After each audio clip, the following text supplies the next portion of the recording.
All right, let's see if we can get an audio check in here. I see we got Bryant who made it to the stream and Brandon. What is up, good people? What's going on, everybody? All right, we got Bryant's good on sound. B, are you in here? Brandon? We'll see if we can get him back. Maybe he stepped away for a moment. All right, I see some action. There you go. All right. What is going on, Trex? Thomas. Slightly muddy audio? All right. Well, should I restart my interface maybe? No, you're good, Sneed. I'm here too. Okay. Brandon, what's up, man? What's up? How are you, bro? I'm doing all right, man. Good to hear from you again. Same here. How's everything in the NYC? Congested as far as traffic is concerned. Jeez. So many people up here, man. There's so many people up here. It takes 45 minutes to go 3 miles up the road. To do anything. Yeah. What up, Zero Cool? What's happening, broski? What up, Zero? Nothing much. Just chilling. I see Blind G Tech in the house. Mike Johnson, Troy. Glad you guys could stop by here today. We got Denny, Berkey. Troy is in the house. Pete's in the live chat. Let's see. Mark is here. MS. Anybody else? MS. Cipriani Tech. What up, Maine? Sam is here. He said it's been a doozy of a week. I don't know if you all agree. Danny Wharton is here. It's been a challenging week. It's been a challenging week. That's definitely true. Trying to get to the holiday. Yeah, I absolutely. think everybody was off of work today, but trying to squeeze in a bunch of stuff could probably be a little bit of a chore or a challenge. Yeah, happy Easter to everybody who chooses to celebrate that. Mm-hmm. Definitely enjoy the holiday weekend. Yep, you got your Good Friday today, then you got the Easter Sunday, and then I'm hearing a lot of schools are off for spring break. Yes, like grade schools. So not necessarily like colleges. I think colleges already got theirs. They more so like split the semester. So probably like 2-3 weeks ago, more of the colleges were doing their spring break. It's kind of crazy how some school districts, they do spring break like late like April, and then like here in Texas they do spring break around mid-March. Well, think about the weather. Yeah. Like for a lot of the eastern states and northern especially, if you had your spring break in March, there's still snow. Yeah. potentially still snow. So it's like if you hold off another 3-4 weeks, at least you start to get some kind of a potential for a breakout into the spring weather in April. Yeah, is it warming up out there? Well, in Cleveland, Sneed? I mean, I know you guys are So, right by the lake or not, so well, like the last 48 hours, it's been a little on the cool side, but the rest of the week, it's like 50s, 60s, and I think there's a couple of days that are going to teeter in the 70s. So, but that's the type of weather we get here. You know, you could have one day where it feels like it's May, and one day where it feels like it's March. You know, that's April is not. It's no joke. You can get 5 inches of snow in April, and you can get 80 degrees in April. At least in Cleveland, Northeast Ohio. it is. Yep. Yeah, it's a wild card, man. You know, the closer you live to the ocean, like with respect to the eastern part of the country, even if you're in like New York, for example, the weather is still a little bit more predictable. Here, it's just all over the place. Yeah, I guess so. New York is a different breed. I'll tell you, whatever comes off the ocean is what it is, I guess. I don't know. It's Yeah, but cold. it's It's a more little likely to cold be today. rain in April, right, than it would be snow. That's true. That's true. Man, y'all suck. There's like 6 foot of snow up here in the UP. Oh, yeah, you're still getting it, bro. You can get dumped on with the quickness over there. Yeah. Yeah, Well, now, wait a minute. What is? you're wearing a tank top, and then all of a sudden you're you're back in your boots, man. Yeah, we only get like 20 minutes of summer from what I'm hearing. What is the wow. UP? Upper Peninsula. Oh, okay, Upper Peninsula. Gotcha. Okay. Yeah. Well, Brian's been exposed. He's not a Midwesterner. He couldn't relate. Yeah, I was about to say, man. All right, good stuff here. All right, we got a lot to discuss. There's some internet stuff. There's some fiber stuff here. And then we're going to talk some mobile. And I guess we got to talk about the elephant in the room, which is, you know, T-Mobile actually selling fiber now. Right. So I think what we'll do is we'll leave that to the end just because these other things, we won't have to spend too much time on them. And then we can kind of dedicate it to that announcement. Okay, so I'm going to do a screen share for you guys. So anybody who's coming into the live stream can at least have an idea of what we're discussing. At the least. All right, so here we go here. Story number 1. And this one is from Google Fiber. They have officially increased the speed of their fiber in Des Moines, Iowa. West Des Moines, I should say. I don't know how much that makes a difference. They are now doing 8 gigabit per second speed tier in Des Moines. It is a symmetrical 8 gigabit per second option. This gets added to their 1 gig, 2 gig, and 5 gig service options. The 8 gig service costing $150 per month includes the Wi-Fi 6 router. You can also get 1 or 2 mesh extenders to enhance the coverage throughout your home or business. Subscribers get unlimited data. They're not tracking or metering anything. 1 terabyte of cloud storage, free installation, and 24/7 customer care. The Google Fiber service does come with a 10 gig fiber jack, 10 gigabit per second capable optical network terminal, or ONT. And man, that's pretty awesome. Even just think about the pricing, right? We discussed the pricing actually on the previous episode of the podcast, but now we're seeing it go to more cities. So basically, wherever Google Fiber has fiber, expect the 8 gig symmetrical option to become available, and it's going to be selling for $150. I think AT&T's at least, double the price. 5 gigs. Yeah, and even their 5 gig service, I think, is $220, right? Right, Brandon? Oh, the 5 gig service was $180. $180. Okay, all right. I was about to say it's $180. They got them beat on every single price and tier. I don't know. It's really interesting, and I'm going to talk about this more when we get to the next story because it's a follow-up to this one.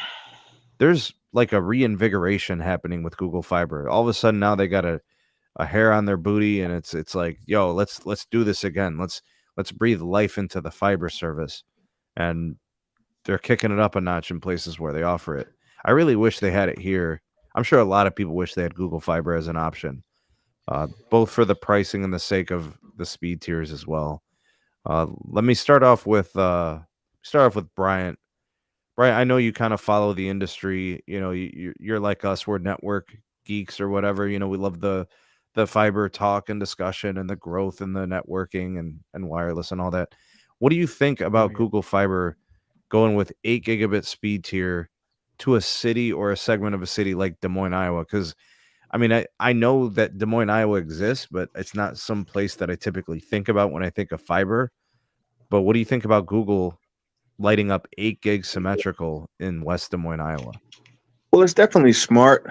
You want to go to a place that may be traditionally underserved as far as traditional ISPs. So that gives you kind of that first to market type of a feel with the customer base. It's definitely important. The price points that they have, pretty outstanding. I was thinking that while you were announcing everything, Sneed. I mean, $150 for 8 gigs is an outstanding price point, and it's much less expensive than what AT&T is charging. So it's pretty smart. I mean, Google's hitting on all cylinders. It makes sense right now. You want to take advantage of the current political environment as it pertains to, expanding internet accessibility and availability across the country. This is the time to do the building if you can afford to do it. Fiber's not it's not cheap to build out. FTTP is very expensive, but if you can afford it, now is the time to try to see if you can, expand that customer base, get some of the government funding and everything that it takes to do, complete the build out, help people pay for it, all that kind of stuff. It makes a lot of sense. I think Google's being very, very smart here. I'm impressed that they're continuing to build out their network, because for a while they were pretty much in one city. They were like Kansas City, and that's it. So the fact that it was really quiet for a long time. That's true. Yep. Yeah. And so the fact that they're kind of taking advantage of the, political environment and the what's going on right now makes a lot of sense. And at the end of the day, it's good for the consumer. It's good for businesses, good for competition, and good for connectivity for everybody. So good thing. Let me get Brandon in here. Brandon, go. It sounds pretty exciting because this is only going to put on the DOCSIS 4.0 project with all the it's going to push the DOCSIS faster, whatever. Because I remember when Google Fiber was like when Google Fiber came out back in 2012 or 11 or whatever, AT&T was only doing 300 megabits. And then they started to do the 1 gigabit, and they called that gigapower. So the 8 gigs, I mean, it's going to be pretty interesting down the road, because this is only going to motivate ISPs to go faster. I mean, have faster upload speed, and also as well as a download speed. Not only that, but it's also going to decrease pricing. All right, B. Let me get Zero Cool up in here. All right, just to kind of, echo everybody's sentiment here. So, I hope Google Fiber expands into more areas with their 8 gigabytes. So what I'm seeing here is a paradigm shift for internet speeds. We're so used to the 1 gigabyte internet speed. That was kind of like the standard of what everybody had. And now it is shifted to, we're going to be having the fiber and cable companies with a 10 gigabyte link for downstream and upstream, right? So we're getting, eventually into that 10 gig mark. And then, when time goes on, it's eventually going to be moved up to like 25 and, 100 gig, whatever, right? So it's good to have, Google Fiber having 8 gigabytes. And I think, we're establishing kind of like a baseline here, right, of at least 10 gigabyte throughput for customers. It's good for customers, great for businesses. This is what data demands, right? We always need more data, we always need more speed, we always need more everything, right? So this is good to that Google is expanding, and hopefully they'll be in more cities. And I can't wait for other ISPs such as Charter, Comcast, God forbid T-Mobile do their have 10 gigabyte throughput in markets. I think that'd be great. Hey Austin, can you think of any person or type of user where this wouldn't be enough? 8 gigabit per second. Oh, it's plenty, because No, this is even too much for him. Also, I wanted to touch on a previous conversation that I was listening to the stream. I couldn't get in. Florida in the springtime's like the Middle East. That bad, huh? Yeah, it can literally go in March from 30 degrees. Well, what part of the Middle 70. East? Like dry, hot Egypt, or like swampy, crazy, humid Qatar? Qatar and the Keys, and dry, hot, and annoying, dusty up in the north. Mm-hmm. Florida literally has your swamp ass and the down, the swamp down in the down in the Everglades, and then you got where the skunk apes resteth, right? Yeah, where the skunk apes rest, and where the T-Mobile fiber is being laid. Boo. We got no radio in here. I wanted to ask him about the fiber, actually, Austin. So no radio, chime in, man, just because I want to move on to the next part of the story. 8 gigabit per second, and it's coming in at $150. It feels like there's a breath of fresh air coming into Google Fiber, man. Oh yeah, man. Sounds like it's about to raise the bar. Yeah. Because didn't they leave over there? That price. Well, no, they just stopped building. they just put a hold on everything, right? A long pause. So don't expect it to expand anymore. Oh shoot! They are going to expand, but so we talk about speed planets. That's going to be a speed island. That's going to be a speed universe. Speed universe.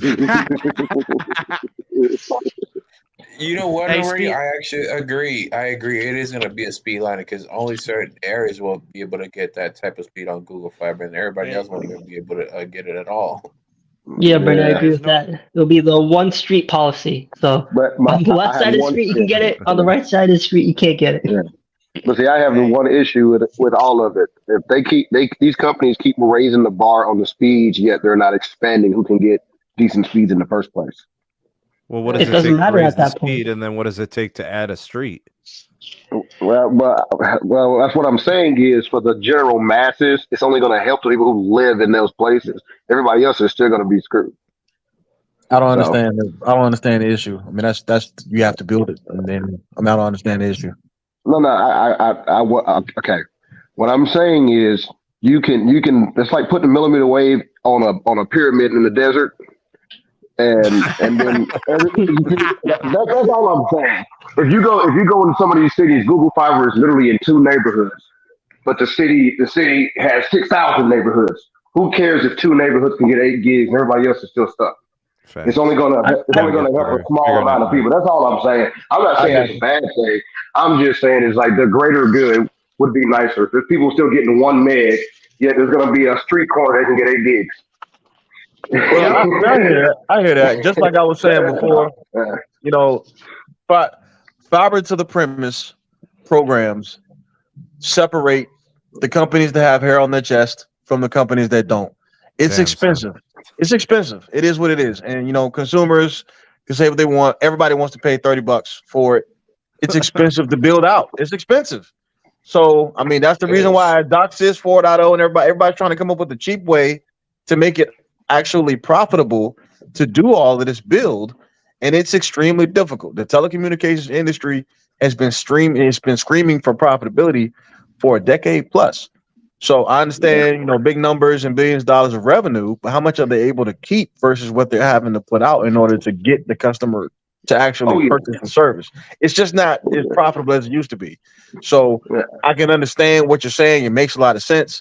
But to your point, the fact that Google Fiber is expanding at all for about 5 to 7 years, not doing anything at all as far as expansion is concerned. Yeah, I mean, this is progress. So on the other side of that coin, right? There are smaller companies than Google who are expanding way faster. Smaller companies. Yep. Are they providing 8 gigs down and up symmetrical? Because I don't know. Wait. What I'm saying is this, right? All I'm saying is this: there are small companies here who are adding 150,000 houses to get gigs. Google's going to up the speed on the existing people who is already a very small minority. I don't disagree, but I mean this is not Google's main source of revenue. It's not their same business. So I mean, I get it. I mean, what you're saying is valid. It's credible, and I don't want to, I don't want to sound like it's not. But I don't know, man. To me, I'm just glad to see that Google is actually expanding. It took them a long time before they even started doing what they're doing now. They weren't doing anything for years. So the fact that they're going into these markets, it makes a lot of sense. It's adding competition, like you said. To your point, hopefully they expand into more neighborhoods and things of that nature. Yeah. But even if they don't, just the fact that their presence is there could encourage other competition to increase their activities in Des Moines, Iowa, for example. So, I mean, that's a good thing for everybody involved. Let's get to this next point, and then I think it kind of goes to what No Radio was saying, and then also to what Brian is saying. The next report about Google Fiber is they plan to expand the network in North Carolina and Iowa. Okay, so Google Fiber has agreed to build a fiber broadband network in Council Bluffs, Iowa. Additionally, in Huntersville, North Carolina. Outside of Charlotte. Okay, so is that why you think they picked it? Is because it's still so close in proximity? Well, like I said, for example, do you think they can change the price in a whole city if they only build 2 neighborhoods? What I'm saying is we're all saying here they're going to boost the competition with the speed, right? But when you find out that the city has 400,000 people, but only 20,000 can get Google Fiber, they're not going to change the pricing of that whole city. They're not going to make the competition really sweat that hard. Yep. They're going to take a few neighborhoods and then they're going to chill. How about this real quick? Huntersville has an expected growth rate of 74%. Yep. Mm-hmm. So I don't know what type of suburb this is, but it seems like it might be an affluent one. Yep, absolutely. Absolutely, okay. It is. And it is the right place to go. If you're in Charlotte, you're either going to the southern part of the city or you're going to Huntersville. That's where all of the homes are. The big homes, the medium-sized homes. That's where all the expansion is. It makes perfect sense for them to want to try to get network connectivity into those markets.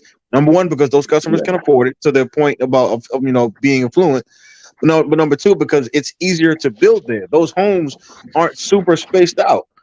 So you can cover an entire street without having to, worry about these large amounts of space between each individual, single family unit home. Yeah. So I mean, it makes a lot of sense. I think it makes a lot of good business sense. And because it's Google, because their brand is so powerful. Yeah, I mean, because the Google brand is so powerful, whatever they do is going to be widely reported, and it's going to make everybody step their game up. But I'll tell you, Brian, I'm going to tell you what actually happened to them, right? When they everywhere they've always gone, where they went and built in the Durham, Chapel Hill area, they went to the affluent areas first. And guess what? They had the hardest time building there because it was affluent. Everybody was complaining. HOAs were fighting them. Right. That's the thing. So you're getting those high-end customers, but then them same people don't want you to build in their yard. Well, you know how that is. Their corner. Yeah, but that's why they stopped. That's literally the reason why they didn't keep building. They ran out of money fighting lawsuits every week. That's a point. That is a point that does not get discussed enough. It is an excellent point. A lot of the reason why there's not a lot of internet connectivity in a lot of these, urban, suburban areas is because the consumers, oftentimes they stop it. You're absolutely right. People complain. Yeah. They do the same thing about the cell sites, about the small cells. People say in one breath, we want more connectivity, we want more access.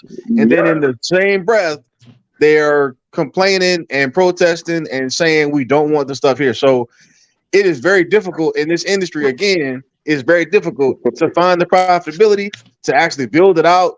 I mean, it's not easy. So I get it. But you can go in the hood and do what you want. That's why I'm saying the hood is easier to build in. Verizon mmWave in Greensboro is a testament to that. They built mmWave in the housing projects first because they got no pushback. They got zero pushback to go over there. Same thing in Trenton. You're absolutely right. It's just, I mean, you're almost damned if you do, damned if you don't, because oftentimes because of affordability, they can't necessarily afford the service, but it's all there. So it still makes sense to build because you do have the ACP program through the government where people can, have that price point subsidized. You can still be able to help those customers and still be able to make some revenue. So it does make sense for, these companies to go into those areas as well. It makes a lot of sense. Yeah. Okay, with the good points being made, man. I see you, man. That's what's up. I've been at it 14 years, man. I done seen all the struggles. I done fought these battles with people. Ladies and gentlemen, we have a Moose sighting. Moose, what is up, man? What up, man? It's always a good Friday. That was a good Friday. Bro, where's my 100 gig backhaul? Dude, it's coming, but you're absolutely right. There's a situation with my uncle's place where they're extremely particular, but very anal in regards to how things look aesthetically. Moose, so everything needs to be show. Moose, show, everything needs to be, underground, or it's not going to happen, right? So Spectrum is currently there, right? Various other fiber providers want to be there, but the cost to do it is so astronomical, right? Yep. They don't see the return on investment for probably 30 years. No joke, right? Yep, so they stopped building. I mean, it makes sense, man. A lot of the problem with internet expansion in this country is not necessarily because telcos don't want to expand. They're in the business of making money. But hold up, Brian. I disagree with you, because remember when AT&T stole all that money to build out fiber, and they took the government's money and ran away. Well, I mean, again, I'm not saying that there haven't been bad actors and that every company has done the right thing. I get it. To your point, you're right about that. But in general, stole money. You got these companies who want to build out, especially nowadays. But it's challenging. There are a lot of roadblocks in order to be able to do that. To your point, I think the government needs to give these companies protections. If they're giving you money to build a place, they should give them protection so these homeowners can't stop it. It's like, hey, just like they do highways, we're building a highway right here. They're gonna take your house. They're gonna take that PCO lane. They're gonna pay you whatever, and you're gonna go away. They're gonna hide your kids. You gotta tell them. You gotta hide your kids. You gotta hide your houses. We're coming through. Good luck with that, man. It sounds good, but I can't see that ever happening in America, man. It's just this is the land of argument. You guys remember the FCC when they did the 5G upgrade policies? We still have municipalities with massive resistance. Yep. But guess what? You know what these people in rural America do when they see any ISP coming? They throw parties. Hey, you want to borrow my tractor? I'll dig the hole for you. I'll give a shit for you. Right? They invite them. Absolutely. What do you want for dinner? Right? I don't know, guys. I mean, there have been reports of some rural communities who have been, who have fought expansion into their areas as well. It just depends. There's like 3,000 counties in this entire country. It's ridiculous how much red tape it takes to do anything in this country. So, well, I'll tell you, in my area, for at least here in North Carolina, for you to get that money, the people in that community have to actually petition to receive it. Yeah, there's truth to that too. Yep. There's a company here that's how they do it. There's obviously a government rural map that's marked, but the people in that city have to show interest to the provider, and they have to prove it. They literally have to go out and get all these addresses and people to say, yes, I want this, before they even get the funding. Yep. So then you turn around and sign up for it and then say, I don't want it on my yard. That's crazy. And this is the reason why Verizon and T-Mobile have gone fixed wireless, because you don't have to worry about that last mile getting fiber to every single home. You put a cell site, you put a small cell up, whatever the case may be, it transmits, and that serves as the last mile. So you don't have as much resistance. And oftentimes those things are built on the highway. So it's public right away. You don't have to worry about going on somebody's property, getting permissions. No, it's on the public right away. I don't have to worry about doing anything but talking to the city, talking to the municipality. As long as I can get that done, it's easier to do that than it is to try to build FTTP. That's the reason why, fiber for a long time really wasn't being invested in at scale across multiple different companies, because it's expensive and it's a lot of red tape and nobody wants to lose their hair prematurely. Yeah. All right, good stuff, guys. We got this next report, and this one is it's a pretty recent article. I think it was just from a couple of days ago. Basically, what it's telling us is that 5G connections are starting to accelerate. People are starting to, and I'm talking from a global perspective, right? So it's one thing to discuss the U.S. and, more stable economies. A country like the U.S. is very developed, and for the most part, people can afford phone upgrades, right? A large majority of people can finance devices or buy them outright. Right? When you look at some developing countries, there are some really old phones. Obviously, some networks are still 3G across many countries in the world. All right, but officially, 76% increase in 5G connections 2022. So this is more of a global report. Moose, I'll start with you. Why do you think that 2022 was a year where we saw so much 5G adoption? Right, we've got almost 6 billion connections expected by the end of 2027. That may seem like a long time from now, but it's 3.5 years. All right, why do you think 2022 was such a big year for 5G, Moose? There's a significant amount of cheaper 5G phones on the market that started last year. That's number one. Number two is the device promotions in the US have increased significantly to the point where it's any device, any condition. Damn, even if it's broken, just come and I'll get you a new phone, basically, right? So there's the way I see it is like we're double dipping, even triple dipping right now, right? We have a lot of folks that want better phones, right? They have 6S Plus, 6S phones. They have Galaxy 10S, or sorry, yeah, the 10S series, the S10 series, right? They're getting off of these old phones. So we also, here's another thing that I just recently found out. We have a lot of MVNOs that are doing 500 off if you come join us. And we'll give you a free phone. An MVNO like Spectrum. I just saw this, okay? Spectrum Mobile. Yeah, I'm going to give you $500 towards your bill or towards a new phone. I don't care. I just want you on my service.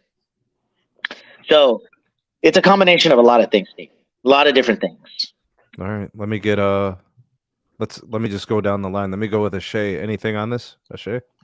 Yeah, obviously 5G, not just the phones, but also the networks are getting upgraded with N77 and DoD from both carriers, and the cheaper phones. Basically, that the only way to get it is the cheaper phones and the promotions. And we already know AT&T is the best with the promos. It don't matter what unlimited plan. It don't matter what phone. We'll give you the newest one, 1,000 off. Yeah, they do Android. They do iPhones as well. You want to jump in here, LL Fool J? Yeah, I think you know what I think helped it a lot. AT&T and Verizon stopped pump faking, started turning off that daggum 3G. Force the issue, right? I resent that remark. I'm saying they moved that 3G shutoff date several times, and then when they finally did it, look what happened in 2022. They started shutting that stuff off. People started upgrading, and they had all the good deals, like everybody else said too. I think it's a mix of both, because I personally had customers I spoke with that were living in places that were 3G only, and they literally had to go get a phone. They didn't have a choice. They got shut off. And you ain't gonna buy it. What you gonna go get? You're gonna get a phone. You can go ahead and get whatever's the newest phones out at the moment. Most likely, you're gonna get a 5G device. So the scragglers had no choice but to go get phones. Yeah, you just basically had to pick either an Android or an iPhone. Which one you want? It's going to be 5G enabled if it's model year. There you go. Yep. All right. What up, Austin? What you got on this, bruh? Well, if you are on a 12 or a 12 Pro, I like my standalone 5G. That's the first thing. But the second thing is, yeah, a lot of people are upgrading. Like my mom, I told her either an Android or iPhone. You pick. It's on me. And I wrote off as a business expense. And she went from a Galaxy S9 to an iPhone 13. There you go. What a show off. Zero cool. Jump in. Hey, it was expensive. I would say marketing. You know, every 90 seconds is a cell phone commercial. Carry commercial about 5G, right? It's unescapable. And which company though? Every 90 seconds from which company? It's every 90 seconds, mostly from T-Mobile. John Travolta can just kick rocks, so I think every commercial that they make is horrible. But no, it's in your face. It's every 90 seconds. It's It's something you just has to be forced to watch. It's like a bad movie. But yeah, it's marketing. I think that's a big reason why there's 36% in 2022, and in 2023, I could see that number probably jumping to around 85, 86, maybe 87%. So Zero cool. I like my 3 megabits per second symmetrical on 5G. yeah, but how did you learn about that 5G? Marketing. No. No? I just keep up with sneedmobile tech like everyone else should do. Doesn't he market 5G to you? Oh, Yes. come on, man. There you go. No. I'm Tech sorry. I'm USA does it. just starting the engineering obvious here, gents. It's marketing. Wait for hey, just wait for the 6G commercials that are coming. Oh, come on. Oh God! I swear, if Ricky is here, man, I hope Ricky gives you a digital slap across the face. He'd be mad if you were talking about terahertz and such. All right, how about Brian, man? Anything to add to this, or what else you got on it? I'm gonna go with COVID. What? The fact that I'm gonna go with COVID. Okay, go on. People lost connectivity and or didn't have connectivity during COVID, and I think now people are kind of guarding themselves against the likelihood of all that stuff happening again. You've got all this expansion and stuff that's going on. People just want to make sure that they're connected now. People have seen what it's like to not be connected or to not have a reliable connection, and they're riding the wave. I mean, everything that you guys have said has been, spot on, marketing and all that kind of stuff. There's been great promotions, and there's been a lot of CapEx that's been spent across the world in order to be able to push these technologies out. And I think people just want to take advantage of it, seeing as how, number one, the money's being spent not just on the private side, but also with these governments. But people also remember 2020 not having connectivity in a lot of different areas. And they want to make sure that they have it now. People are working from home. People need it. It's a necessity. And that's across the globe. So, I mean, it's advantageous for guys to take advantage of it now. It's very cost effective. It just makes sense. I'm going with COVID, man. I think that's the number one reason. I never had connection issues storing COVID. You are fortunate. You are fortunate. Let's go ahead and transition to this next story. And by the way, since we got a lot of people here, if you're not going to be speaking, if you could just mute your mic, and then I'll kind of like calling you guys as we come in, just to reduce the chance of feedback. All right, this story from Light Reading. Altice USA is getting more aggressive with mobile. Altice, marketing its Optimum Mobile service, will be more aggressive in the form of device promotions in the coming weeks. They are going to be doing a buy one, get one, or BOGO, those free offers on select Samsung devices. All right, so they're doing that, and what they're calling well-qualified customers just means you got decent credit. They're doing the A14 5G phone. It's buy one, get another one free. Here's the device. They're going to do it over 36-month installment credits. I will tell you guys that if I remember correctly, the A-series devices from Samsung are more like their entry level to mid-range. So the fact that these are their promos tells us that it's a cost-sensitive promo, because the likes of AT&T will give you a free phone on a trade-in, any condition, any age. Samsung Galaxy will get you a brand new S23. All right, so you see the difference between Altice versus AT&T when it comes to promotions, right? Huge difference. They're also going to be doing $200 off an iPhone 13 mini. I didn't even know that phone existed. So I'm shocked. They're doing $100 off the Samsung Galaxy S21 and S22. Notice that none of those phones are model year devices. I have no idea what Altice is doing. Their services are through an MVNO deal with T-Mobile, 20 gigs of premium data, and then I don't know what happens. I think they slow you down to 3G speeds or something. $30 per month per line when customers take 2 or more lines. They have a plan called Unlimited Max, which is 50 gigs of premium data. That one is $40 per month per line, up to 5 lines on the account. Optimum also sells a 1 gig plan for $15 per line, a 3 gig plan for $25 per line. Okay, what do you think of the promotions, and what do you think will be the response from customers to Altice Optimum Mobile? Let me start with Bryant on the back end. I mean, it's cheap city. I mean, if you're looking for cheap service, then the MVNOs are where you want to go. The pricing seems to be well in line with what the other MVNOs are charging right now. So, I mean, it's more par for the course. It is pretty aggressive as far as some of those phone promotions, but they are all, like you said, need the older phones. I didn't hear anything about the S23 that you mentioned. I didn't hear anything about it. So, I mean, hey, if you're looking for something cheap, then the MVNOs, the cable companies are where you're going to want to go. A little bit disappointed that, as soon as I heard T-Mobile, I was like, that's.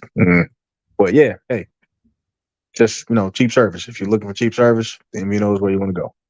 Moose, what do you got on this, man? What do you think of those promos and those prices on those devices? I think they got a ridiculously good wholesale deal on these older phones because, whatever the case, there's somebody that wants to give them now. We got to be making very, very making sure that these phones are very clean in the sense that they're new. They could be refurbished. Never know.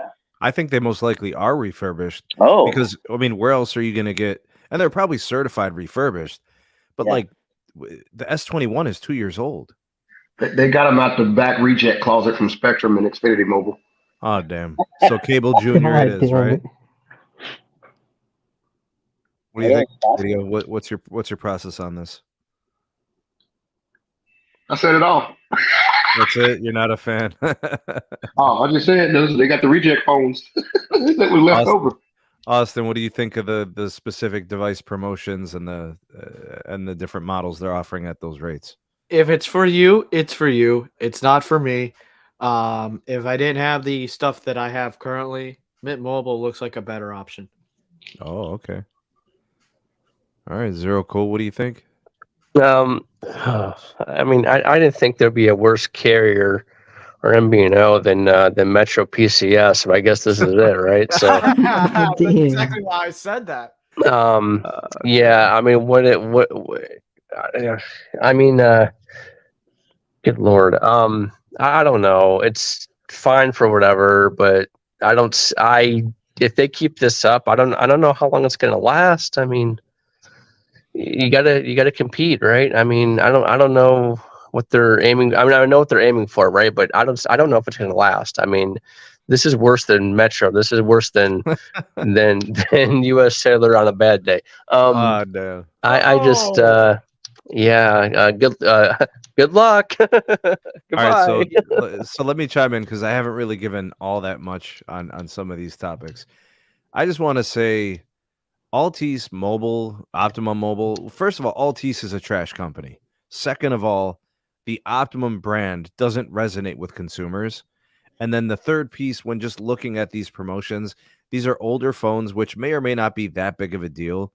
But they're not even free, right? They're like 200 off or whatever. So you're not only not giving people the full device promotion over 36 months, you're giving them just a partial credit, which basically might be like half the cost of the phone or something. I don't know. So it's not really that aggressive. Their plan pricing, I think, like what Brian is saying, is par for the course, or you can get a cheap line from cable. But like the company sucks. The promos aren't even really that great based on the devices themselves. But like the bottom line is they're late. Like the whole Altice Optimum Mobile piece, they're late. They saw the success that Charter and Comcast are having, and they're like, oh, we want in, right? The thing about big cable is they add like 600,000 to 900,000 net adds a quarter. Altice will not be seeing this. They don't serve enough areas for people to qualify for the service, and they simply don't have the prowess to do it. Like, look at the Spectrum bundle. It is aggressive. $50 a month for home internet, high speed, and whatever. It includes like the modem and a router and a mesh system and all this other stuff, and a mobile line. unlimited mobile line data, right? $50. Altice is not doing anything like that. And Altice is thinking to themselves, oh, look at all the success Big Cable's having. They will not have that success. There's no room for them, right? This is a waste of time. It's the same thing I said about Cox. You're years late. The thing about Big Cable is they struck when the iron was hot, and then they're putting a marketing push behind it, right? Altice will not do that. And they went with Verizon. And that makes a difference in network experience for, I think, some people in their mind. They're like, oh, I get the Verizon network for the cheap. Count me in. Ding, ding, ding, ding, ding. Yeah, this is like stale bread at Subway. Oh, damn. Bro, you know how crappy fresh bread is at Subway? Yeah, imagine stale bread. That's what Altice reminds me of. He went the stale bread route. That's Dang. communion bread. That's a communion wafer. Yeah, bro. Oh. You eat it because you got to, you know? That's Altice. They're late to the game and you eat it because you got to. My only plan that I have a real bone to pick with about this, $15 a month when you could, for 1 gig, when you can go to Mint Mobile and get 5 gigs for $15. Right, but you got to shop. You know, you're basically saying the savvy customer, but not everybody knows where to look and how to look. Fair, but I just feel sorry for I kind of have to feel sorry for the people, but hey, yeah, it is what it is. All right, I don't know if Brandon is back. He'll let us know when he does. Hit me up in the private chat, B, if you're there. Let me move over to this, and I'm going to start with Moose on this one, and then I'm going to move to Bryant. Moose, T-Mobile sells fiber now in 3 cities. The pilot fiber situation in Manhattan, and now they have added 2 cities, 2 markets in Colorado, North Glen and Pueblo.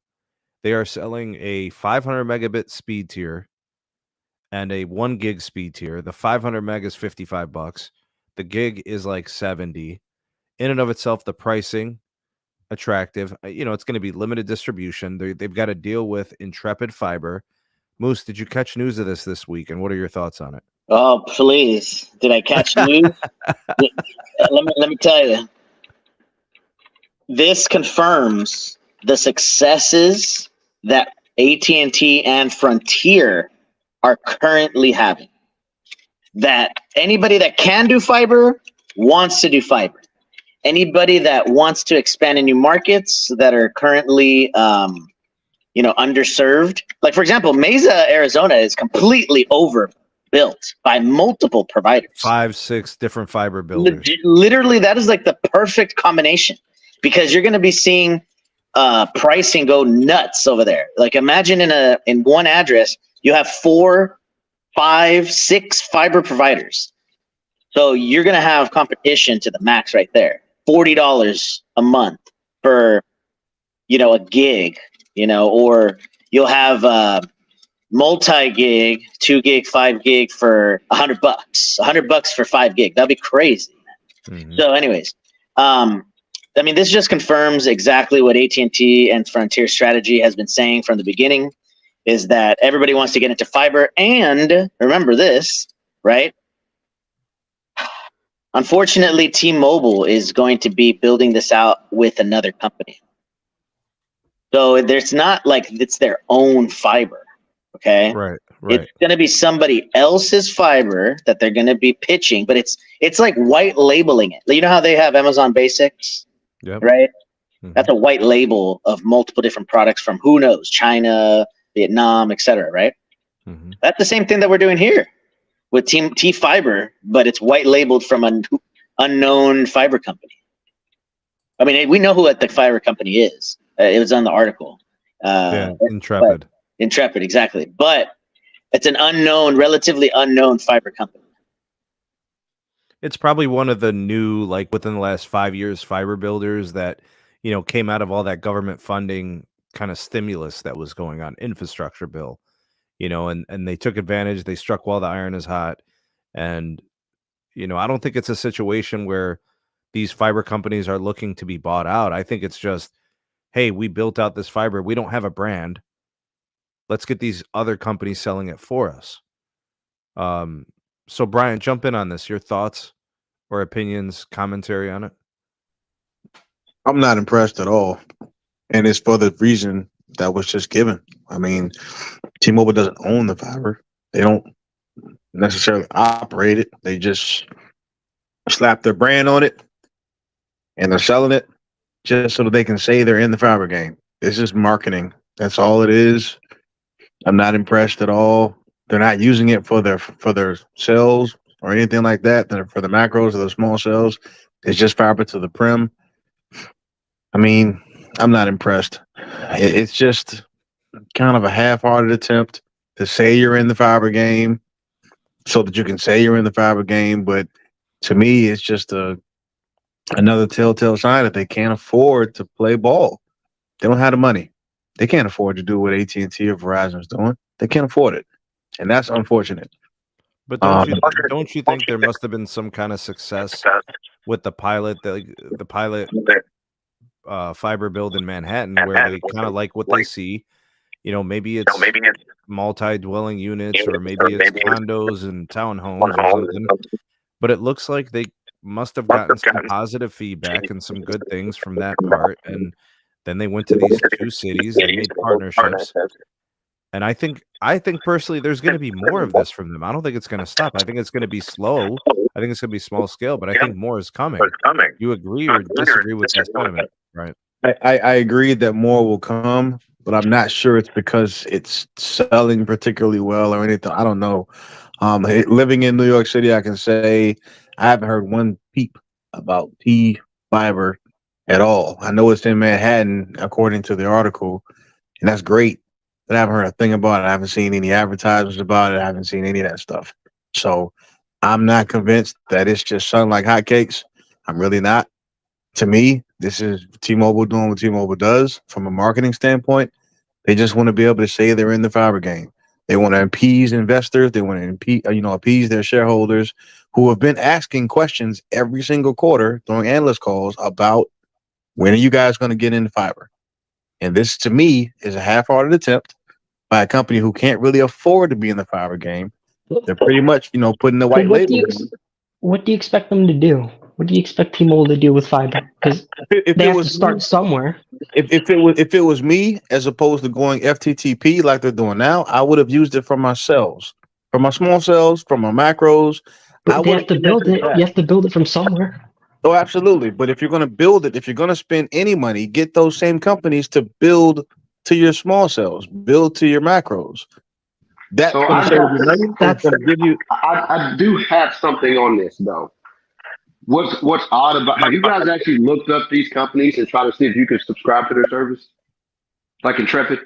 No. Intrepid doesn't have a. They don't have a brand. Yeah, they're just a builder. Yeah, they're just a builder. Yeah, but they're owned by a company called Brookfield, who owns fiber all over the planet. Yeah, but that's a holdings company. That's not exactly a fiber business. But what I'm getting at is, what if T-Mobile is dipping their toe in with these companies to decide later if they might want to try to purchase them when they're ready? Well, what are they waiting on? I mean, what research? What research would they need? What research would they need to do to determine? Hey, I want to get in fiber. I mean, that's okay. Here's what I'm saying. If somebody else has already built a network, right, but they have no sales department, and they say, hey, we got to utilize this asset. And T-Mobile shows up and says, we'll utilize it. Years down the road, T-Mobile may double back and say, you know what, we want to own it now. They may buy it later. It's cheaper to buy fiber than it is to build it. So Adam's onto something. That's all I'm saying. Brian, just think about what Verizon did with MCI.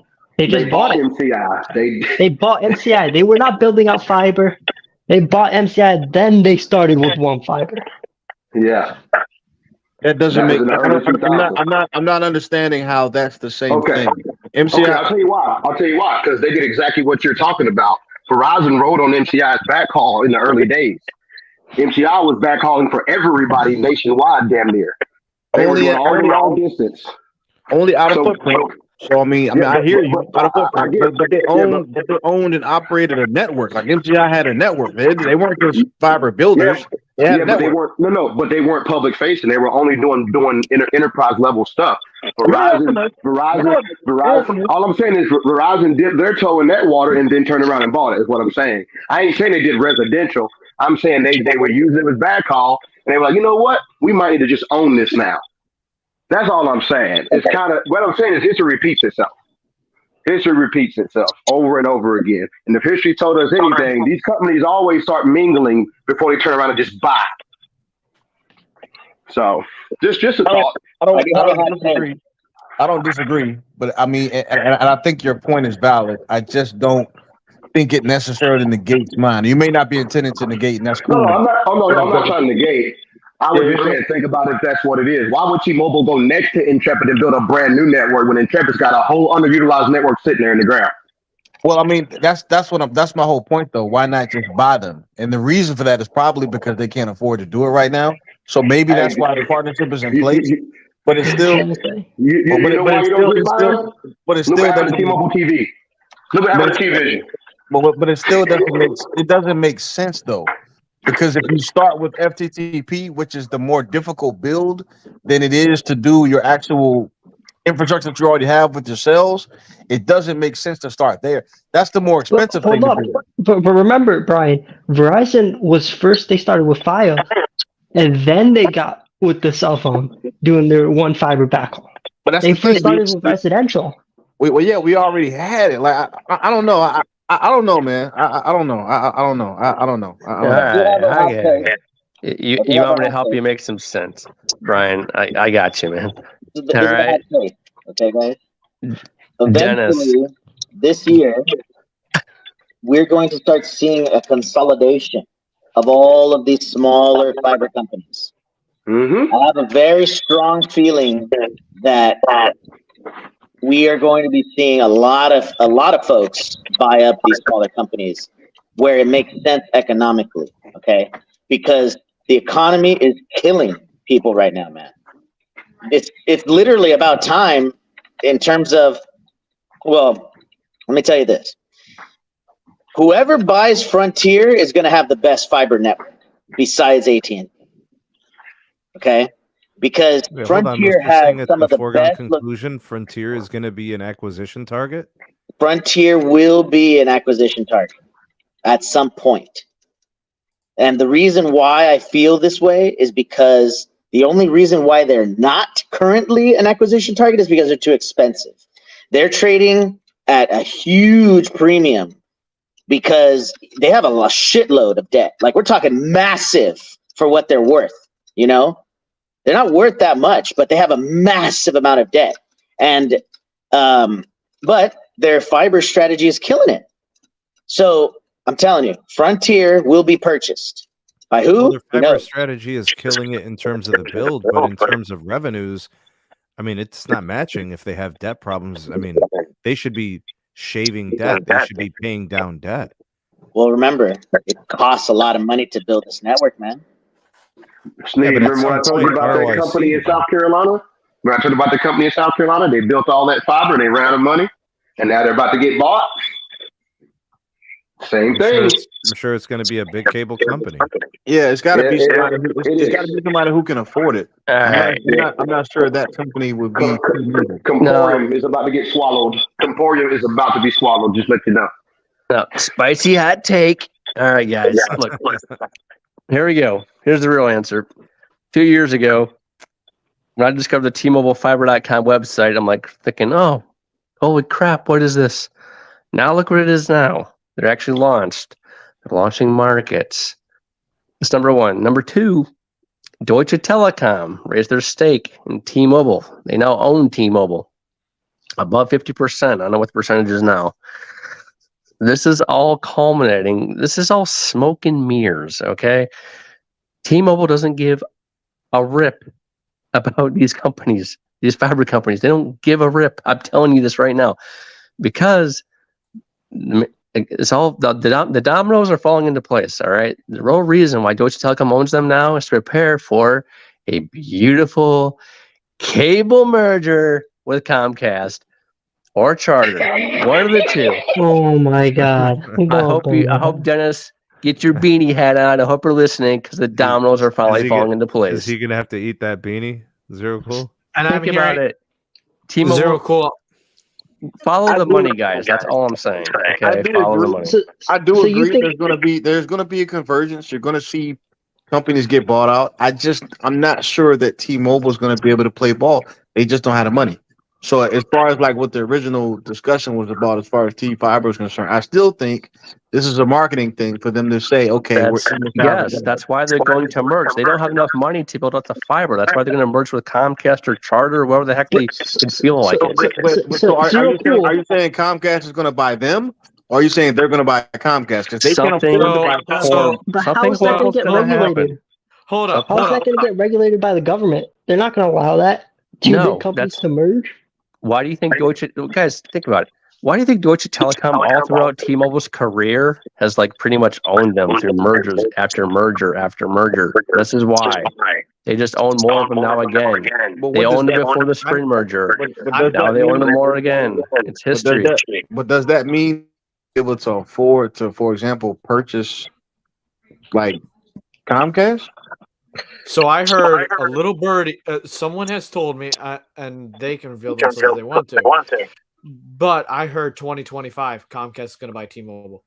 You guys, let me guys tell you something here. Guess who owns 45% of Deutsche Telekom? The German government. Okay, they own that. They own them. All right, so. Think about what they're not a majority owner. No, they're not. But nonetheless, they do have a say. Shareholders and the board. Right. I know, but Germany, the country, does have a say. So it's kind of like, it's almost the equivalent of like, it would be the equivalent of like the United States is like, national security agencies, right? It's kind of that. It's a big deal. It's a big deal. What Deutsche Telekom does is a big deal. There's a reason why they now own T-Mobile yet again. It's for another freaking acquisition. Think about what they did with Sprint. What did they do with Sprint? They kept on ponying up the ownership. They're doing the exact same thing. Why? To get ready for a cable merger because they don't give two rips about their little fiber providers. They're just placing their name on it. Something. The only way that that's the only way that they can invest is a merger. They can't build it out on themselves. They don't have the money. The merger's the answer. The marketing, T-Mobile marketing is the stamp. That's it. And Zero Cool 2025 will be the year that it's going to be. That is, I've heard grumblings about that based on the political climate. And the other reason why is because the network build is actually going to be finished by 2025, 2026. Yep. I designed it. So Zero Cool, you actually think that the government is going to allow that merger to happen? Yes, and the reason why I say that is because it's not a vertical merger. It's a wireless provider that's going to merge with a cable provider. See, mergers usually have pretty strong headwinds against it, whether it's like a wireless provider, right? But people really don't really. It's going to be less of a headache and less, grumblings about a wireless and a cable merger together. And to be honest with you, if somehow Deutsche Telekom pulls us off to acquire Comcast some magical way, nobody likes Comcast to begin with, right? Yeah. You really got to think, why is Deutsche Telekom all of a sudden increase their stake in T-Mobile? Why? It's the T-Mobile fiber. They know what they need to do, for the next 5-10 years to compete with 5G and 6G and all this other, crap that's happening. So, by the way, writing's on the wall, guys. That's all I'm saying. I have some intel from Spectrum. So, a buddy of mine is actually just left to become one of their directors in Spectrum's new corporate strategy for Spectrum. Okay. Now that's very interesting that they're staffing up a corporate strategy wing within wireless. Keep in mind, within wireless for Spectrum. They have one for the wireline, right? For the cable side and the fiber side eventually, right? Wherever it's available, wherever they can. But it's very interesting. They are now staffing up even more on the wireless side. Now, You know why, Moose? Well, that's what I was about to ask you guys because I know why. But I know why too. Why do you think Spectrum is staffing up more people? It's because they're deploying the what's it called? Their equipment, their CBRS.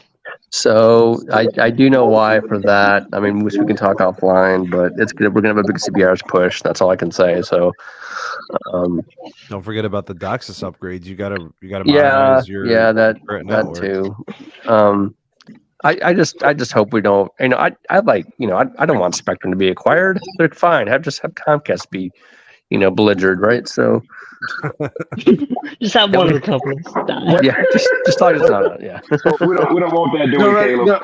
No radio. Hey, no radio would be like, please, take Comcast, take them. We pray that every day. Yeah. Well, what company can afford to purchase Comcast? Are you guys saying it would be T-Mobile that would purchase them? No. Deutsche Telekom would do it.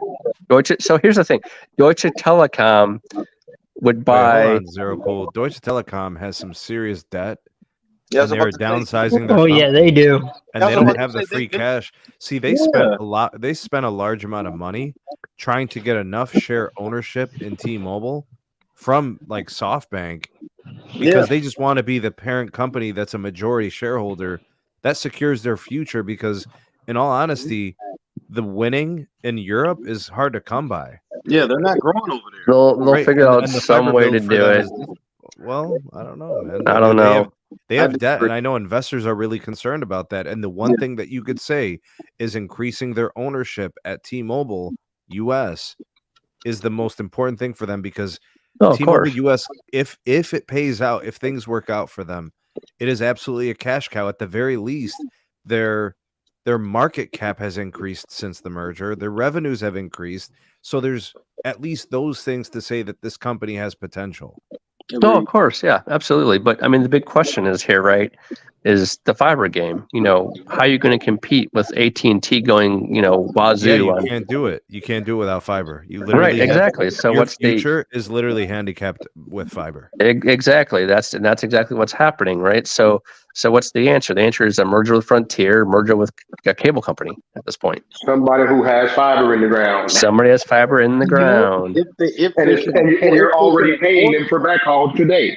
If they can afford it, though, and that's the thing, guys. I don't think T-Mobile can afford it, even with telecom. So I just don't. I see where you guys are coming from. The logic is sound, but it's the ways and means of what I'm having a hard time grasping. Yeah, I don't see T-Mobile buying anything, but I do see somebody buying T-Mobile regardless. I don't think that's something that's outside of realm of possibility. I think Comcast and Spectrum, one of those guys, would definitely be interested. To the point of one of you guys talked about the regulatory, hurdles that may come about. That is something to be concerned about. But would they be interested? Absolutely, they would be. There's already a convergence between big cable and wireless as is. So I agree with that. I just don't think T-Mobile's is a big M&A player as it stands right now. I think, like I said, they're doing this T-Fiber thing so that they can appease investors who've been asking them to get in the fiber game. This is a cheap way for them to get in the fiber game right now, or for them to. I don't know. I mean, they bought Sprint, they bought Metro. I mean, they're gonna. But let's take a look at this, right? Let's look at the facts from the last year.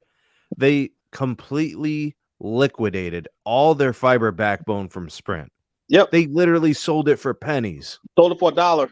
Yeah, they didn't even and they literally did that because they wanted a sweetheart deal on a deal. I forget what the company name was, but like basically you take care of all of that for us. Right? We don't even want to own, operate, maintain anything. Which was stupid, in my opinion. Well, that's my point is when I look at T-Fiber, this doesn't inspire me as one day T-Mobile's going to own and operate fiber. Nope. I don't think there comes a day where we see T-Mobile fiber trucks with T-Mobile technicians and T-Mobile engineers. I don't think that day is going to come. I hope not. Why would they have sold I hope not. their backbone from Sprint if they were going to end up in fiber anyway? So to me, my concern is this is what T-Mobile is going to be as a home ISP when it comes to wireline. Partnerships, joint ventures is probably the ceiling when it comes to home ISP that's not fixed wireless access. And that's not going to cut it against AT&T and Verizon. It's not going to cut it. I mean, I don't know, man. Maybe it's just me. I don't have a lot of faith and confidence in T-Mobile at all. A big thing I have with you is you're comparing T-Mobile with Verizon and AT&T. That's who their competition is. You can't. One has a huge head start. That's huge head start. But those are their competitors. There are 3 MNOs. Yeah, they're their competitors. But you can't compare them. I have to compare them to. There's only 3. You can't, bro. How long has AT&T built out fiber? When did they start? I can't not. When did Verizon start? But I can't not compare an MNO to another MNO. There's only 3 in the country. I agree with you, but you can't compare the team. Why is T-Mobile in the fiber game? Because they were a small carrier. Because they can't afford it. Yeah, they were a small carrier, but you can't compare the fiber. Of course I can. I mean, that's they're the only one that you can't. They're the only one that isn't. If it's 3 or if it's 10, they're the only one that isn't. I 100% agree that they're the only ones that aren't. But the thing is, they just started. They just got Sprint 3 years ago. And just for the whole, you heard my last point, right? Like they sold the backbone. Well, hold on, just for the backbone piece. Let me shed some light on that. And this is honest God's truth. The only reason why they sold that backbone because it was too much to upgrade it to what AT&T's backbone was, and that's where they're actually using AT&T's internet backbone now. Ding ding ding. I mean, they're using Verizon's internet backbone as well. I mean, well, AT&T has the main backbone throughout the country, and that's why for now. But I mean, they've always had. They've always had, Brian. Don't come with the Verizon. Guys, I'm not disputing that. What I'm saying is that's the whole purpose for Verizon instituting the One Fiber initiative. So they already had the Northeast on lock. We all understand Mobile got split up, so we all understand AT&T got the majority of the country. But that's the whole purpose of One Fiber. And I'm telling you, Verizon's hooking up their stuff too, even out of their own outlet footprint. So, I mean, I don't know. I understand and I acknowledge they're a younger company than AT&T and Verizon are. I get that. But that's still their biggest competitors. So if you're trying to compete and beat them, how are you going to do that with less assets than they have? It doesn't. So what I'm saying, so what you saying? They should just shut the doors and close the business because they can't afford to build it. What I'm saying is, I don't see a pathway forward for them to ever overtake the other 2 companies. They won't. And that's why the merger is going to happen. See, T-Mobile is very good about taking a pig and putting lipstick on it and making it fly. Right? That's true. And I'm being dead honest with you. So no, you're right. So I mean, if think about it, guys, they can't just say, "Oh, we're gonna have, 100 partnerships of fiber with Joe Schmo." They're not gonna get all that, and they're not. There's no way on God's green earth they're gonna have, partnerships like forever and ever and ever and ever. The rent, the rent's too high. I don't know unless it's impossible. The only logical thing for them to do if they really, really want to, have this fiber venture that they want to take off is a merger. They could probably merge with Frontier, but I don't. Venture is more likely than a merger. Yeah, a joint venture is what Sneed was talking about before, similar to what AT&T did with BlackRock, because they couldn't. I could see them joint build either. I could see them joint venturing with Frontier. Maybe that probably the cheaper option. They might do that. I don't know, but it's going to be something with a national player. I cannot see them just going with the solo like this. Because it's going to end up like their T-Vision stuff, right? So I can see them going on like this because they haven't seemed to show a strong interest in owning fiber. They're okay with leasing it from other people, which makes zero sense. It doesn't make any sense. Like I said, dude, it's lipstick on a pig. They'll take an inch and give a mile. Okay, so they're gonna say, "Oh, we're partnering," blah blah blah. But in reality, they want to own some, and they just want to decimate every customer with it. So I go to the Maybach dealership every single day and show interest in the Maybach, but if I don't got the money, I don't get a Maybach. They can show all the interest they want. They ain't got the money. Oh yes, there we go. There we go. Yeah, I mean we agree on that. I did say they didn't have the money as well, so I agree with you there. That's why I don't see why people are shocked that they're not just trying to build fiber, because they literally can't. Like Caleb said, their only option is a merger. Are you putting in one of these articles the updated terms and conditions from T-Mobile? I don't have any articles on that. I'm telling you, Chacha, we got to talk about that. All right. Well, maybe you should bring him up on the screen. Oh snap! Right. Oh snap! Is there an article that highlights the? Are these the ones? The one that I tweeted out 3 days ago? Yeah. Oh shit! The Cha-Cha's in the house. What's up, Cha-Cha? Oh damn! What up? What happening, dog? Working, hustling.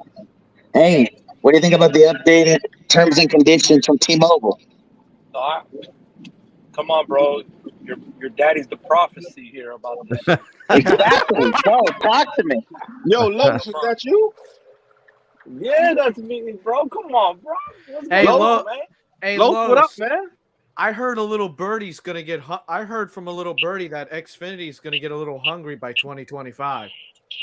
Bro, what have Caleb and I been telling y'all, bro? And you guys think that it's a bunch of wolf tickets, bro? Why these people are over arguing, saying that it's gonna be the government's gonna interfere? I'm like, bro, look up the terms since 2008. It's been happening. They've been updating the terms since then.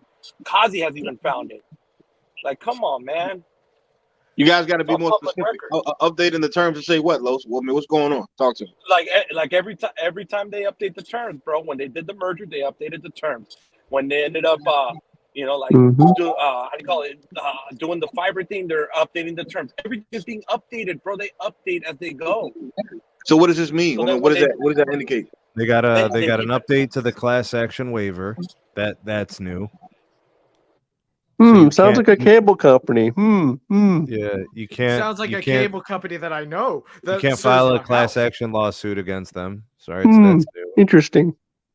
Here's the rate plan changes. How you're charged for data usage. Soon to be data caps. Hold on. When have you ever seen people have taxes and fees on the terms and conditions? They have not been on there until just this recent update, because they were always included. How about this one from what I found, Los? How about this one for a change to the terms and service? It says here, we prioritize smartphone and mobile internet tablet over smartphone mobile hotspot tethering traffic on our network. We utilize streaming video optimization technology in our networks to help minimize data consumption while also improving the service experience for all customers. For example, a small number of rate plans experience video optimization via the binge on feature. Some qualifying video providers may choose to opt out of the binge on program.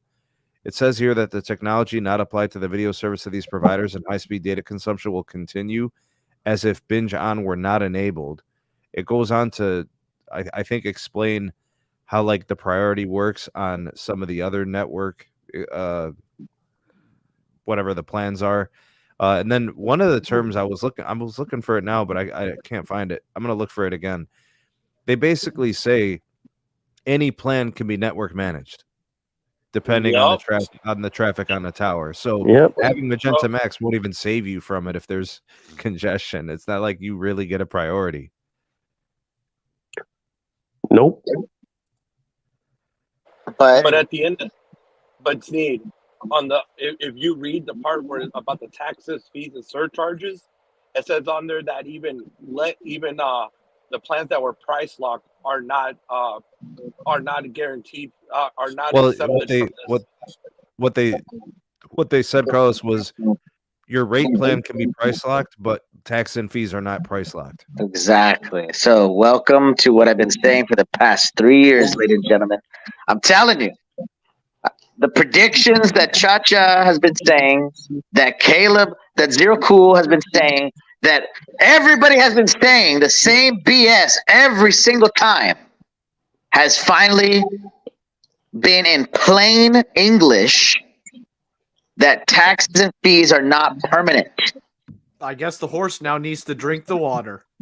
And Hey, go ahead, Chacha, go ahead. May 15th, the email said that May 15th it becomes effective, the new terms and conditions. As long as you continue using your device, you agree to that new terms and conditions on May 15th. Oh, here's the term on the streaming. They only guarantee 1080p on Magenta MAX. Damn. Which is They the don't same thing Verizon. Man, get out of here. What Everybody was giving Verizon flat. Like last time. Come on, guys. Everyone was okay. Everybody was giving Verizon flat last time that we were on this channel, man. We were on the podcast. Everybody was getting at me, saying, "Oh my god, oh my god, oh my god." And now look, yo. And by the way, there is no guarantee that legacy customers are going to keep their rate plans the same price. Oh, here it is, Moose. I found They'll it. be screwed. Here it is on taxes. You agree to pay all taxes and fees imposed by governments or government entities. We may not give advance notice of changes to these charges. There it Oh, keyword governments. German government. How about that? is. Oh. Well, I'm going to tell you this. I mean, they may be talking about the state and local fees and everything as well, but I mean, we've all called that. I knew as soon as the merger stipulations and everything were off. Yep. Mental tax and fees were going to start being paid by consumers, and when that happens, and Sneed, I've said this, when that happens, that pretty much is a price increase. There's only a $5 difference between T-Mobile and Verizon's most expensive plan. It says here in the surcharges, same thing. It says surcharges are not mandated or imposed on you by law. They are T-Mobile charges that are determined, collected, and retained by us. Surcharges include charges, costs, fees, and certain taxes that we incur to provide services. It goes on to say that they're subject to change at any time. So if they increase price, here they may change from time to time without notice, regardless of any rate plan guarantee. There you go. That means price lock guaranteed is not included, baby. So Los, like, yo, that's essentially a price increase. So if they increase prices, what's the incentive to stay with T-Mobile? Why not go to Verizon or AT&T? You should. Hey, look at this. Other fees. We may charge activation, prepayment, reactivation program, or other fees to establish, change, or maintain services. Oh, that definitely sounds like a cable company. That sounds like a cable company. You know, why don't they just say terms of service? Here's your. We're gonna screw you, and you got to agree to it. No, what it should say is, "This is your bill today. It may not be this tomorrow." Hey. Oh, there you go. That's a good one. Hey, But hold ladies and gentlemen, Today's price is not yesterday's price. Today's price is not yesterday's price. but this is what we have to get, ladies and gentlemen. At the end of the day, when that merger happens with Comcast and T-Mobile, it's not Comcast. All they want out of it is the wireless home internet customer.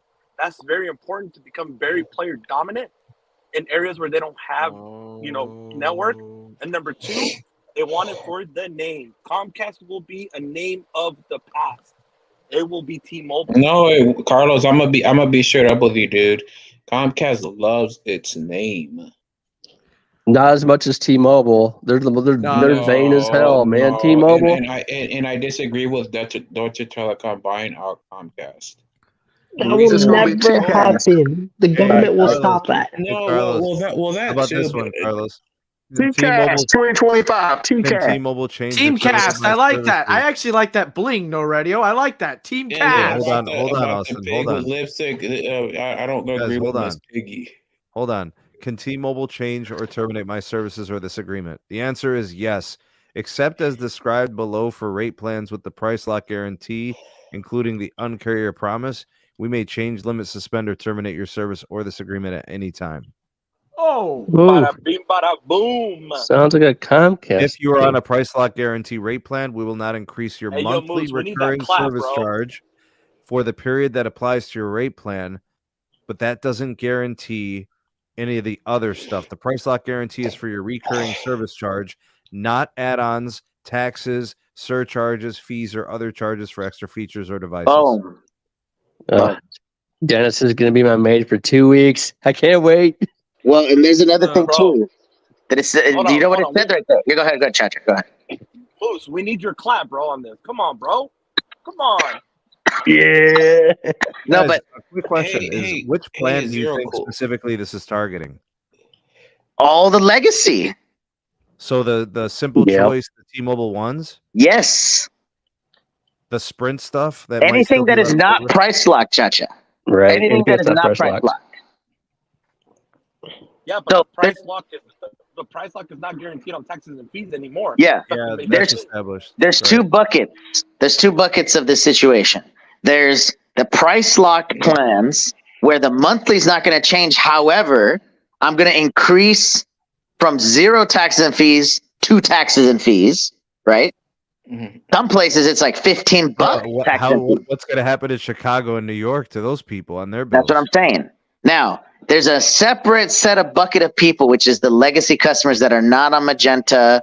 They're not on Essential, actually, they're not on Magenta. They're not on Magenta MAX, right? So it's on the Essentials. It's on the One, right? T-Mobile One, and then the Simple Choice. Those bucket of legacy customers are screwed. They are going to be doing the exact same thing that Verizon was called out on, that AT&T was called out on. Okay, where they're like, hey, here's a notice of 60 days, 30 days, because that's all you need to do. You need to give a notice of 30 days, and we are going to be changing this thing. Guess what? April 15th is 30 days from May 15th. I'm telling you, count it down. Count it down. Moose is calling it. Put it on the board. 38 days to be precise when this goes into effect. This is so good. But you know what, y'all know how the past 3 to 4 years Netflix has been raising pricing. Brandon, I'm afraid you're going to be wrong with this. This is going to hurt, sir. Hold on. Those people will not go far. They'll either get on cable or they'll round themselves back to T-Mobile. And by the way, those terms and conditions have general language, because I've been dealing with a lot of lawyers lately. That language is so general that even the free lines are subject to change at any time, as in they're free now. It doesn't mention them specifically. Hey, Moose, what's up with the lawyers with Charlie, bro? Hey, dude, Charlie. Hold on. One last point about this situation, because I want to really hammer it down. The free lines are a big pain in the butt for T-Mobile, okay? Because there are more people with free lines than actual paying customers in a certain area of the city. Seriously. There's more free, this is what I'm saying. There's more free lines in a certain cell site than paid lines in certain cell sites, okay? So you're basically telling me they're engineering for free. Exactly. They're holding L's. Isn't that what I said last podcast? Didn't I say if I was a T-Mobile engineer, I would be pissed? I be knowing, man. How do you think I felt? I mean, come on, guys. Come on. Bro, the taxes and fees will hit the free lines too. Yeah, but the problem is this, guys, with the free lines. Like if an account has 1 or 2 free lines, but it has 9 to 12 lines, that's not a big deal. I think the problem is when you got the 8-line accounts with 4 paid and 4 free. What are you talking about, bro? The T-Mobile customer, there's people that only pay for 1 line and have 7 free, bro. You see it all over. How? There are, bro. Sneed, there is some people that actually do have that. Yeah, Moose, how does this work? How did this happen? I wish I could have free lines. Don't you have to have at least 2 lines to get 1 free line anyway? That's what I'm saying. How did they do it? Yeah, tell me how. These were old promos that they had back in the day. So like in 2017, 2018, when they were doing, and they just free kept line, adding. No, they could stack them. Yeah. Yeah, and you didn't have to have two lines. You could just have one, and then now that they have two, even though one is free, it qualifies for the newer promos. Oh, I see. That's how there might be That's how they someone did it, paying $40 for a single line, and then they got like 5 free lines. Hey, Sneed, this is what I call layering up the magenta thong. Y'all know what's gonna probably end up happening. Y'all know how Verizon gives hell to the original unlimited customers. Oh God. That's what's gonna end up happening to the free lines customers. They're gonna do the same way how Verizon did those legacy customers. I know a friend of mine that he's only paying $80 a month for 10 lines on T-Mobile. Wow. Crap. Now, what do you think Chacha said right now? And we wonder why they can't afford new fiber. The Chacha just explained it, man. Chacha Carlos just explained it. Yeah. What plan are they on, Moose? Bro, they're on the simple choice, fucking like 2006, 7, 8, like man, it's like unbelievable, man. Okay, Where's Dennis when we need him? I gotta ask, like, at one point, are they gonna tell those customers like, hey, like, we can't do this anymore? That's the day that people switch. I told my guy already told me. Why are they gonna switch? T-Mobile's still gonna be cheaper than the other two. That's the day when the merger's announced. Actually, that's when the free lines stop. So They're gonna say it's me, it's not you. right. Oh, you had to come in here with a Taylor Swift quote. Get out of here. He told me straight up he's gonna switch. He's gonna switch to whichever company is better at the moment. That's gonna be their next commercial. 5G from Taylor Swift. It's me, it's not you.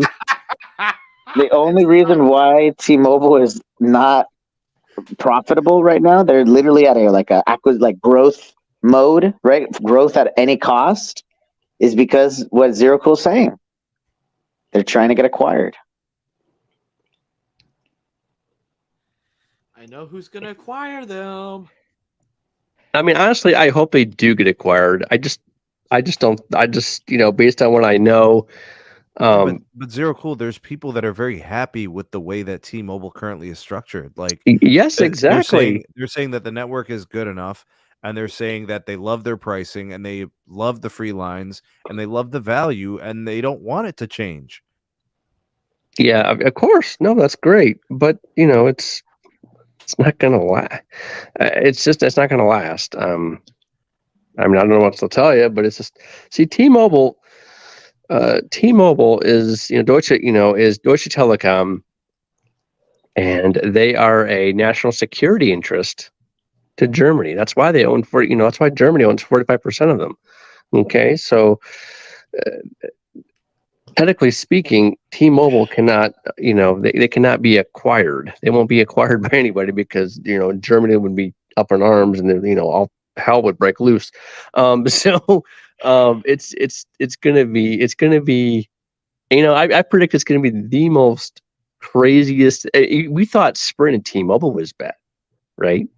Just wait until T-Mobile and Comcast to get together. That's just gonna be like fire and brimstone. It's gonna be horrible. It's gonna be it's gonna be a great thing to watch on TV for sure. You're gonna slit your own throat, but you won't be able to die. Pretty much. Oh, pretty much. What if Comcast says no, Zero Cool? Then they'll just go to like Frontier or somebody. They'll just go to Frontier or Spectrum or somebody. But but going back to what Melissa was saying earlier, I agree that Frontier will get bought out. I've noticed that a lot of cable companies have been merging with other smaller companies. I know that Optimum rebranded Suddenlink last year, whatever.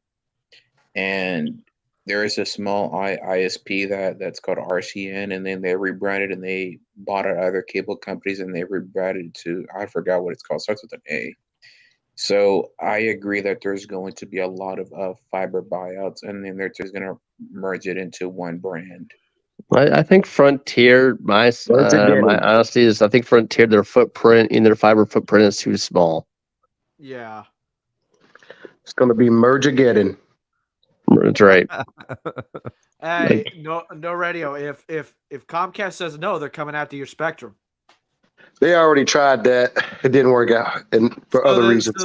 So then they're not back against that wall. Yeah, but they don't want. That's the thing. Comcast doesn't want all the spectrum. They want certain markets of spectrum. Get it right. Yeah. See, that's the thing. See, Comcast is.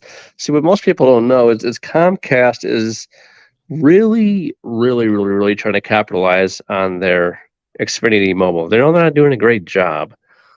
They know they could be doing a better job. They know think about it, guys. 50% of people are I think actually more than that are going to streaming. They're not just, they're cutting out video, and so they need some type of revenue, right? So it's going to be they need a wireless play. Comcast does badly, and they know it. So T-Mobile's the answer. Hey, big shout out to Gene and RC Meat Puppet for buying me coffees. Thank you guys. Maybe Really nice Comcast buys T-Mobile, Spectrum buys Dish. Oh, well, actually, I know. Actually, sense. if you guys really want to know the answer to that question, the answer is if Comcast and T-Mobile merge, the green light has already been given to a Verizon Spectrum merger. I was Ding, about to ding, chime in with that too, ding, because, ding, ding. there have been rumors about that kind of. Yes, there have. There's Um, facts. That there have been rumors about that. Just because they. All their facts. If that They- happens, it's facts. It's going to happen. Well, I don't know. I don't know how soon that's going to be, because Verizon does have a lot of debt, but it does make sense. They have a lot of infrastructure, a lot of fiber. You can never have enough fiber. It eliminates, a competitor. We already have seen those types of things happen, so it does make sense. more the merrier. They can get rid of all them backhaul bills if they own the backhaul. Well, that's the Mhm, thing. yep. Verizon's already solved that, though. They've got that one fiber initiative. They're already getting. I understand that, but It doesn't take care of everything, encourage you though. to look up. I would Doesn't encourage take- you to look up the doesn't take care of it. percentage of their backhaul is still under like long-term contracts and newly established long-term contracts that just got done last I year. agree, but those contracts are getting smaller and smaller by the Oh day. yeah. So I mean, Which is why you buy it. it's not like it's not like that's the only way for them to be able to get connectivity to their site. Oh no, I'm not saying that. But remember what I said earlier? Remember what I said earlier? The cheapest way to get fiber is to buy it, not to build it. Yep. Well, they've already bought it. So I mean, Well, that's there's my more point. left. You're making Brian. You're making our point. Say when Verizon, you need to look up an acquisition, Verizon and Corning. So Verizon bought Corning. That's how they got their fiber run initiative. They bought all that fiber from Corning. we bought okay, so you're right. Verizon bought it from Corning. Corning, yes. But they didn't buy Corning. So They what still I'm bought saying- fiber. It's the same thing. guys, okay, so I let me try again. I agree that Verizon purchased an asset. The asset was the fiber. They didn't necessarily purchase the company Corning, but I do agree that it makes sense for Verizon to purchase a spectrum. If that does make sense. Yeah. I agree. We're not against each other on that. I agree with you. Hey, big shout out to Chester. Thank you, man. Appreciate it. Very kind and generous of you. He's enjoying the discussion tonight. Recently listening to an NPR podcast titled "How to Make America's Wireless Networks More Reliable." Worth a listen. Keep up the great work. Thank you. And sounds like an interesting listen. I'll check it out. I like to get the national perspective anyways. And usually you get like professional commentary, of course, which some of us here are just enthusiasts, right? So we don't know all the details of what goes on with respect to how to make, how these companies operate and how they work towards that reliability. So it's definitely something I'm going to check out for sure. I got like 6 hours of baking I got to do tomorrow, so I'll probably turn that on for sure. I mean, so one thing that the Eastern It's called countries On Point. Just so you guys know, the podcast is called On Point. Yeah. So one thing that China is actually doing right now, they're actually there's been some white papers on it. Actually, is they're already doing the research into 6G technologies. So they're gonna again, kick the United States butt on this. They're going to try to get there first. That's, it is what it is. It's fine. You can't compare the U.S. and China. Look at how big the landmass of the I know US that. is. I know, but I'm just saying. They're the same. They're the same. They're making a head start. landmass. They're making a jump first. That's fine. Whatever. They can do that. And the thing is that this just pushes the U.S. to, in more, to do these types of consolidations, to do these types of mergers. They're kind of like forcing the hand, right? So it's going to be really interesting, the telecom landscape in 2025, 2026. So it's going to be interesting. Do you think it's going to be more competitive? No, it's going to be less. Think about it. You think about it, guys. Like fiber's like gold, right? It's like a gold rush. You get there first. You get as much as you can. You use it. You sell it. That's what it's going to be. We cannot. I mean, think about it, guys. Let's try to fast forward to 2026. Picture yourself in the year 2026 right now. You have fiber. There's a one of your buddies in a couple continents away has a DSL connection. You're gonna start laughing at them, right? So you're laughing right now. Okay, that's the thing. Fiber is going to be the name of the game. There's going to be more mergers and acquisitions. That's what's going to happen. It's going to be glorious. We need a merger with a coffee company. If you guys want to support the SMT, the real SMT Buy Me a Coffee link is in the description. You guys can help out the channel directly that way. You could also become a patron or a YouTube member. That helps out the channel as well. You'll get, perks and benefits and additional content, early access stuff if you become members or supporters on those platforms. And actually, the last thing I want to mention, if you guys are sick and tired of the T-Mobile terms and services, then check out our partner, Mint Mobile, in the description. You can get a great deal on wireless service by using our partner link, and you'll be helping out the channel while saving money. So that's a win-win situation. All right. So for the good of the order, I think we covered a lot of stuff here. I think what we'll do is we'll probably do a Sunday show on Patreon. I'll push the links and everything as we get closer to that time. But I gotta end the stream, man. The goal was to get 1 hour. We're already approaching the second hour completed. So big shout out to Ashay, Carlos, Bryant, LL, Fool J, Austin, Zero Cool, and Brandon for coming through tonight, and everybody in the live chat. Anybody who bought me coffee or offered a super chat or anything, you guys are so appreciated. Thank you. All my moderators, hashtag Mod Squad, hashtag 2Live Crew, hashtag Replay Crew, hashtag Ravioli Gang, hashtag Help the Bear, hashtag Sneed Isn't That Old. All right, LL Fool J. Hashtag free people. Hashtag free people. Free T-Mobile lines need to kick rocks. That's right, bro. T-Mobile needs to kick rocks. Oh. All right, guys. Thank you all for what you do. Thanks everybody on the panel, everybody in the live chat. Y'all the goats, man. Appreciate everything. And we're out this piece. Peace. Peace. Peace.